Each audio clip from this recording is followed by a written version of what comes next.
Ted McKinney is the Undersecretary of State for Trade and Foreign Agricultural Affairs. In his previous job, he was very involved with water management. He knows a lot about that. He's going to wrap his current job into his experience with his previous job. And I know because he's so passionate about young people, he's going to talk about them too. Hello, Ted. That's a lot to do in 5 minutes. If anyone can do it, you can. Welcome. Good afternoon. I am wondering, when you come to an event, and you do many, many events during the day, when you come in and you think, I know they've had all morning, but what is it that I can bring that's special? What do you think? Special?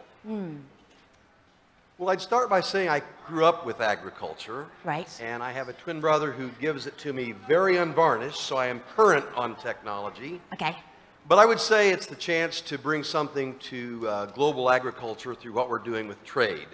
So I'd say that's what we try to bring. All right, very good. Podium is there. Okay. Looking forward to hearing from you. Ted McKinney. Thank you. Well, thank you so very much. And it's good to be back with you again this year. I'm one that likes to make sure there's a long tail so that we don't forget from year to year what we're doing. So I have to do a big shout out to the youth organizations that I know and love so much. I'm a product of them. 4-H and FFA were celebrated among others last year.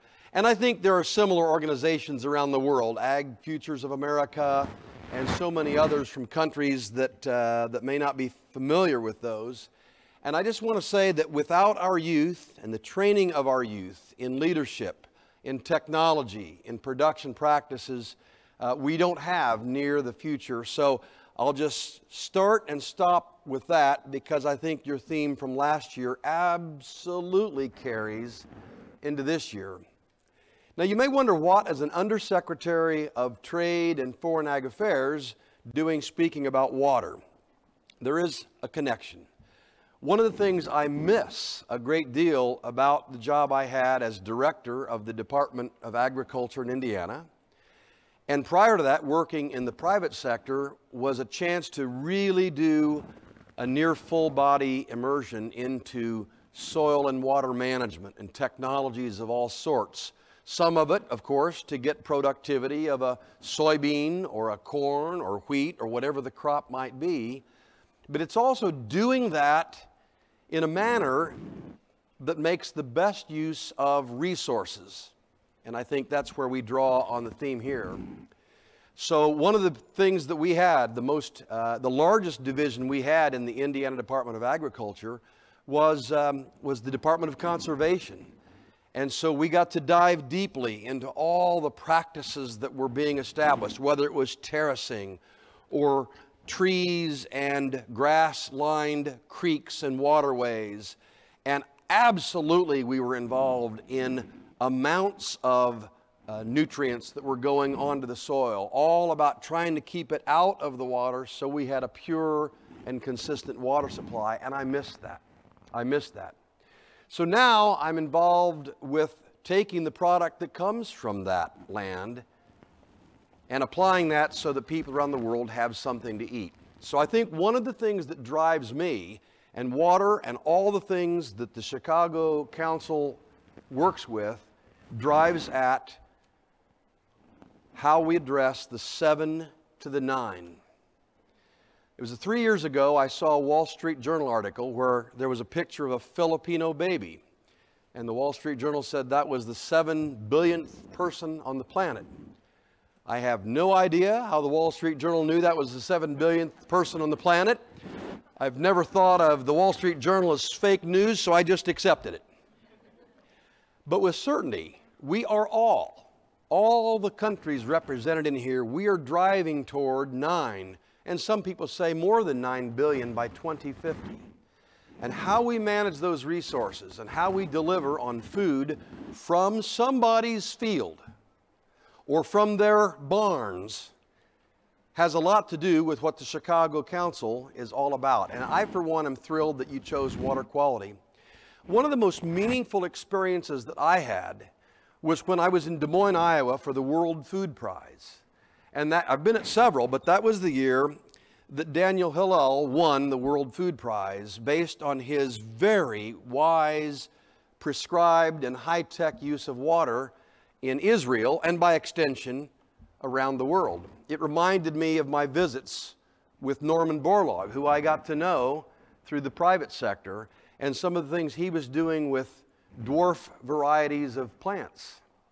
And we absolutely have to be focused on the preservation of our natural resources. I'm lucky to have as a colleague Undersecretary Greg Ibaugh, and I heard that there's a Nebraska farmer or farmers that may have already presented. And with it comes all the center pivot irrigation work in Nebraska and other states in the Midwest, the West Midwest. And the Okalala Aquifer, and I'm speaking of U.S. examples, but you could apply this to other areas. And so help me, I think we have got to stay driven on the use of technologies where applicable, where they can be discovered and applied, so that we're not overusing our resources. I come from the state of Indiana. My twin brother operates all of the family farms. Moisture is not usually in short supply. In fact, the last 2 years with some of the climate change kinds of things going on, we get too much water. We cannot take that for granted, because the day might come that climate change or overuse or inappropriate use or whatever the case might be leaves us looking back on those good old days saying, what did we do and why didn't we do it better, more efficiently? So that's what drives me. I want to sound a bit of a warning, if you don't mind. My job allows me to be very involved, and getting more so, with our beloved Food and Ag organization based in Rome with the United Nations.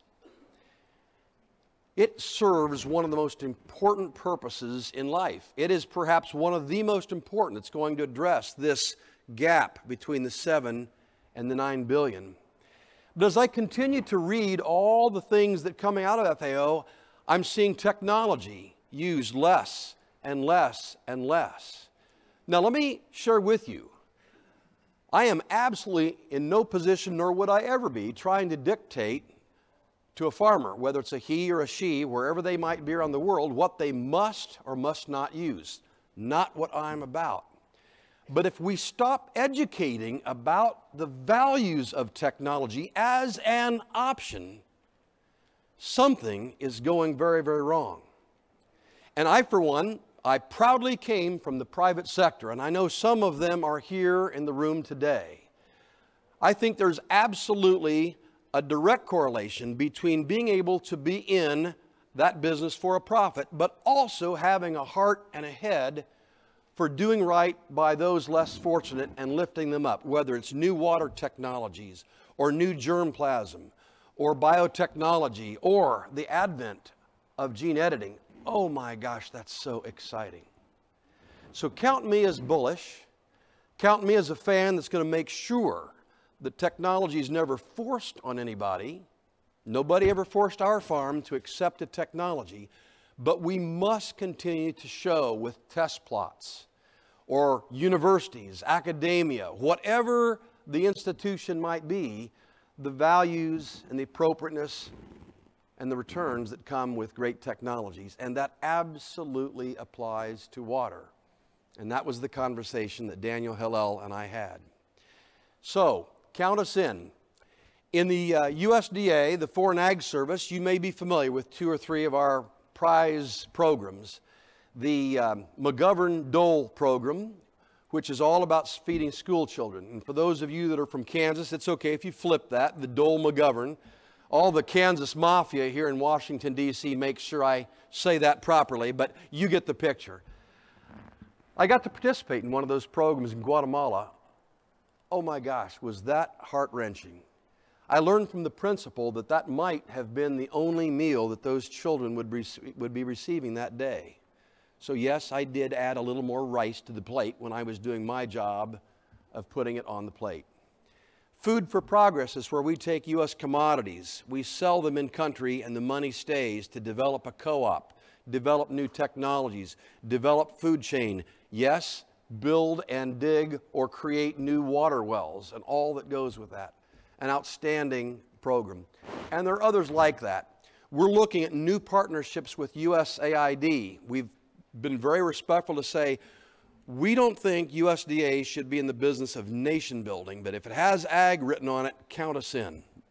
And Mr. Glickman, you might remember those days when you were Secretary of Ag. By the way, I salute your photo every time I'm down there in the Whitten patio. I hope that's appropriate.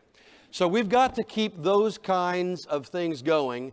And this is where I think the partnership between Congress, who allots the funds, and those of us at the USDA and our presence in 93 embassies around the world that covers a total of 130 countries, this is where we come to play and do our thing.